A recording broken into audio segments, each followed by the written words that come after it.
Oke, soal modal ya. Saya selalu mengatakan begini, ada modal nggak usah berbisnis, nggak ada modal juga nggak usah berbisnis. Ini soal cara berpikir. Kalau berpikir dari awalnya modal sama dengan bisnis atau bisnis sama dengan modal, saya memang menyarankan untuk nggak berbisnis. Saya nggak berada di kutub modal penting atau modal tidak penting. Tapi ini soal cara berpikir. Konsekuensinya jadi gini, jika paradigma awalnya duit, maka ketika ada masalah A, maka solusinya duit. Ketika ada masalah B, maka solusinya duit. Mindset yang fokus pada modal akan membunuh kita. Terlepas ada modal atau tidak. Karena kita sudah menyerahkan kekuatan pada hal yang nggak penting.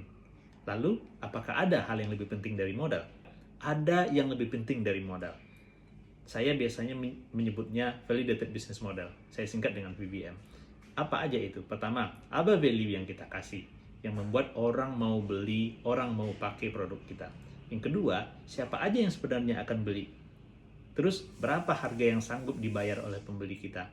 Kemudian, berapa untung yang akan kita peroleh dari penjualan kita.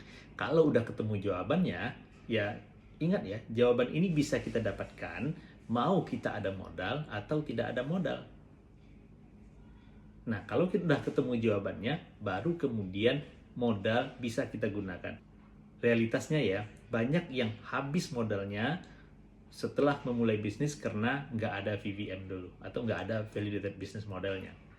Modal udah keluar nih, bisnis udah dioperasikan, tapi nggak tahu mau jual ke siapa. Nggak ada pemahaman siapa sih sebenarnya pembelinya, siapa sih sebenarnya pemakainya. Saya sekali lagi tidak menidakkan modal, cuma ingin memperkaya pandangan kita yang selama ini dipersempit oleh terlalu berkiblat pada modal.